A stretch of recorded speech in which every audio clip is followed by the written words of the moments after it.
Radio नवसंजीवनी. नमस्कार शेतकरी बंधू भगिनींनो, आपण ऐकत आहात FM 89.6 मेगाहर्ट्झवरून नवसंजीवन शिक्षण प्रसारक मंडळ दारव्हा, कृषी विज्ञान केंद्र, सांगवी, रेल्वे यवतमाळ 2 द्वारा संचलित आत्मा यवतमाळ यांच्या सहयोगाने रेडिओ नवसंजीवनी हरभरा पिकाची शेतीशाळा या शृंखलेतल्या आजच्या या भागामध्ये आपण ऐकूयात पेरणीपूर्वी बीज प्रक्रिया म्हणजे काय, बीज प्रक्रिया कशी करायची आणि त्याचे फायदे याविषयी माहिती. आणि आज आपल्या या शेतीशाळेमध्ये मार्गदर्शन करण्यासाठी आलेले आहेत कृषी विज्ञान केंद्र, सांगवी, रेल्वे यवतमाळ 2 येथील पीक संरक्षण शाखेचे विषय विशेषज्ञ डॉक्टर विपुल वाघ सर. तेव्हा ऐकूयात बीज प्रक्रिया याविषयीची ही माहिती. नमस्कार शेतकरी बंधूंनो, मी डॉक्टर विपुल हरिभाऊ वाघ, विषयतज्ञ पीक संरक्षण, कृषी विज्ञान केंद्र, सांगवी, रेल्वे, तालुका दारव्हा, जिल्हा यवतमाळ इथे कार्यरत आहे. तर आज आपण इथे रेडिओ नवसंजीवनी या रेडिओ माध्यमातून आपण हरभऱ्यावरील जी शेतीशाळा आहे तर त्यामध्ये आपण बीज प्रक्रिया म्हणजे काय, नेमकं त्याचे महत्त्व काय, त्याची करण्याची प्रक्रिया वगैरे या सगळ्याविषयी आपण माहिती जाणून घेऊया. तर चला तर मग आपण आपल्या या बीज प्रक्रिया या विषयाला आपण सुरुवात करूया. बीज प्रक्रिया म्हणजे नेमकं बियाणे जमिनीत पेरण्यापूर्वी जमिनीतून किंवा बियाण्यातून पसरणारे विविध रोग, किडींचा प्रादुर्भाव टाळण्यासाठी, तसेच बियाण्यांची उगमक्षमता वाढवण्यासाठी व रोप सतेज आणि जोमदार वाढवण्यासाठी बियाण्यांवर वेगवेगळी जैविक आणि रासायनिक औषधींची केली जाणारी प्रक्रिया म्हणजे बीज प्रक्रिया. बियाणे हा शेतीमधला पहिला प्रमुख घटक आहे. जसे लहान बालकांना पोलिओ रोगापासून संरक्षण देण्यासाठी पोलिओ डोस दिला जातो, त्याचप्रमाणे बियाण्याला विविध कीड आणि रोगांपासून वाचवण्यासाठी बीज प्रक्रिया केली जाते. यावरून बियाणे प्रक्रियेचे महत्त्व लक्षात घेतले पाहिजे. चला तर जाणून घेऊया बीज प्रक्रियेचे आपल्याला फायदे काय आहेत. जमिनीतून व बियाण्यांद्वारे पसरणाऱ्या रोगांचा प्रादुर्भाव त्या ठिकाणी टाळता येतो. बुरशीजन्य रोग आणि माती आणि बियांपासून उद्भवणाऱ्या रोगांची लागण, तसेच रस शोषण करणाऱ्या किडींचा प्रादुर्भाव मोठ्या प्रमाणात त्या ठिकाणी होत नाही. बियाण्यांभोवती बुरशीनाशकाचे सुरक्षित कवच तयार होऊन रोपांना शेतात प्रस्थापित होण्यास मदत होते. बियाण्यांची उगमक्षमता वाढते, रोपे सतेज आणि जोमदारपणे वाढतात आणि पिकांच्या उत्पादनात त्या ठिकाणी निश्चितपणे वाढ होते. आपण बीज प्रक्रिया नेमकी करायची कोणती, कारण बाजारामध्ये वेगवेगळ्या प्रकारचे रासायनिक कीटकनाशक आहे, रासायनिक बुरशीनाशक आहे आणि जैविक संवर्धके पण आहे त्या ठिकाणी. तर नेमकं सुरुवातीला आधी लावायचं कोणतं, तर आपण त्याचा एक विशिष्टपणे क्रम आहे त्याचा, आपण तो क्रम लक्षात घेऊया. सर्वप्रथम आपल्याला बीज प्रक्रिया करायची झाल्यास रासायनिक बुरशीनाशकाची त्या ठिकाणी बीज प्रक्रिया करायची आहे. त्यानंतर आपल्याला रासायनिक कीटकनाशकाची बीज प्रक्रिया करायची आणि नंतर सगळ्यात शेवटी आपल्याला जैविक संवर्धके जसे ट्रायकोडर्मा, रायझोबियम, ॲझोटोबॅक्टर, PSB या सगळ्या जैविक संवर्धकाची आपण त्या ठिकाणी बीज प्रक्रिया करू शकतो. आणि सगळ्यात शेवटी आपल्याला PSB म्हणजे स्फुरद विरघळणारे जीवाणू शक्य असलं तर आपल्याला त्याची बीज प्रक्रिया करायची. साधारणतः आपण हा क्रम जर आपण तो बघितला आहे, इंग्रजीमध्ये आपल्याला FIR हा असा त्याचा क्रम लक्षात येतो. F म्हणजे सुरुवातीला पहिले फंगिसाईड म्हणजेच रासायनिक बुरशीनाशक, I म्हणजे इन्सेक्टिसाईड म्हणजेच रासायनिक कीटकनाशक आणि शेवटी R म्हणजे रायझोबिया. त्या ठिकाणी जैविक संवर्धके जेवढे आहेत तेवढे त्या ठिकाणी येतात. म्हणून आपल्याला सोप्या भाषेत सांगायचं झालं तर आपल्याला FIR हा शब्द आपल्याला त्या ठिकाणी शेतकरी बंधूंनी लक्षात ठेवायचा आहे. तर आता आपल्याला आपल्या कार्यशाळेचा मुख्य विषयच हरभरा आहे. तर हरभरामध्ये आपल्याला त्या ठिकाणी आपण बीज प्रक्रिया कशी करायची, त्यामध्ये नेमके कोणते घटक त्या ठिकाणी वापरायचे, कोणते कीड रोगांना आपण त्या ठिकाणी नियंत्रणामध्ये आणू शकतो बीज प्रक्रिया करून. चला तर आपण त्या ठिकाणी बघूया.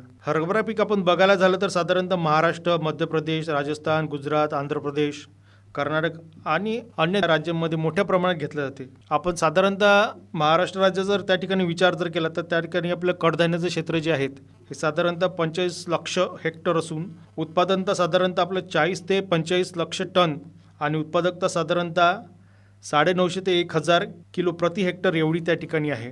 हरभरा एक डाळवर्गीय पीक असल्याने या पिकांच्या मुळांवरील ग्रंथीतील रायझोबियम जीवाणूमार्फत हवेतील 120 ते 130 किलो नत्र प्रति हेक्टरी शोषून त्याचे मुळावरील ग्रंथींमध्ये स्थिरीकरण केले जाते.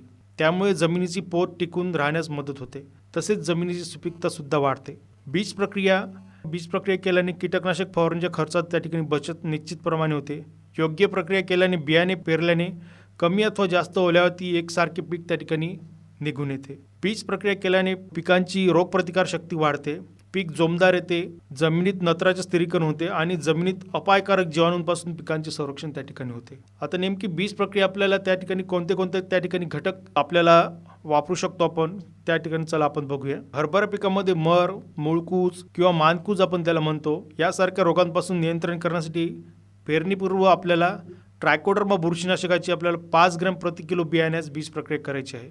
अथवा रासायनिक बुरशीनाशकाची त्या ठिकाणी जर बीज प्रक्रिया करायची झाल्यास त्या ठिकाणी कार्बेंडाझिम 25% अधिक मँकोझेब 50% बाजारमध्ये स्प्रिंट नावाने उपलब्ध आहे. तर 3 ग्रॅम प्रति किलो किंवा कार्बेंडाझिम 2 ते 3 प्रति किलो किंवा थायपोनेट मिथाईल 45% अधिक पायरॅक्लोस्ट्रोबिन 5% संयुक्त बुरशीनाशक आहेत हे.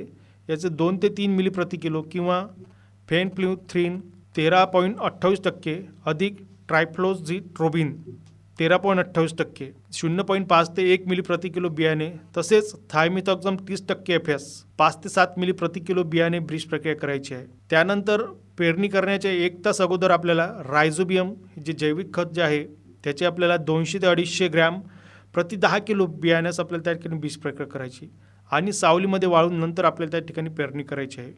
पेरणी करत असताना किंवा नंतर आधी सांगितल्याप्रमाणे ट्रायकोडर्मा व्हिरिडी एकरी 4 ते 5 लिटर किंवा पावडर फॉर्ममध्ये असलं तर 4 ते 5 किलो त्यासोबतच आपल्याला गांडूळ खतामध्ये मिक्स करून आपल्याला जमिनीमध्ये टाकायचं आहे.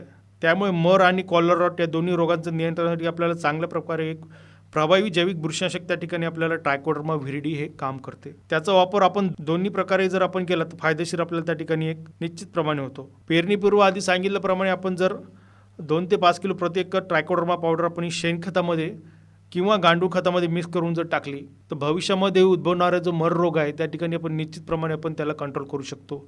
आणि एक हळूहळू त्याप्रमाणे जमिनीमधली जी मर रोगाची बुरशी जी आहे मर रोगाची बुरशीसुद्धा कमी होण्यात त्या ठिकाणी एक फायदेशीर ठरते. जीवाणू संवर्धके आपल्याला जर त्या ठिकाणी वापरायचे जर असल्यात तर त्याची पद्धती कोणती आहे आपण ते जाणून घेऊया. रायझोबियम आणि स्फुरत उपलब्ध करणारी जीवाणू संवर्धके प्रत्येकी आपल्याला 25 ग्रॅम प्रति किलो बियाण्यास वापरायचे आहे.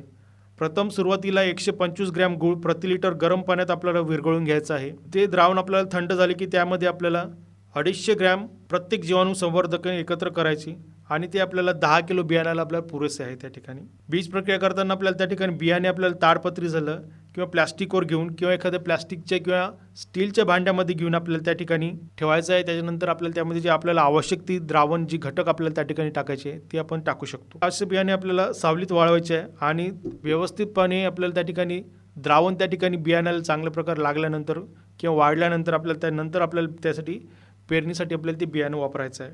यामुळे हरभऱ्याच्या मुळावरील ग्रंथीचे प्रमाण वाढून हवेतील नत्र अधिक प्रमाणात शोषून घेऊन पिकास उपलब्ध केला जातो. हा तर सगळं आपण त्या ठिकाणी घटक बघितलेले आहे. पण आपल्याला बीज प्रक्रिया करताना सुद्धा आपल्याला काही गोष्टीची आपल्याला त्या ठिकाणी खबरदारी घ्यायची आहे. बीज प्रक्रिया करताना आपल्याला काही त्या ठिकाणी काळजी घ्यावी लागते. तर आपण ती काळजी कोणत्या काळजी घ्यावी लागतात ते आपण जाणून घेऊया. बीज प्रक्रियेसाठी मातीचे किंवा प्लॅस्टिकचे भांडे जर आपण त्या ठिकाणी वापरले तर एक चांगले फायदेशीर ठरते.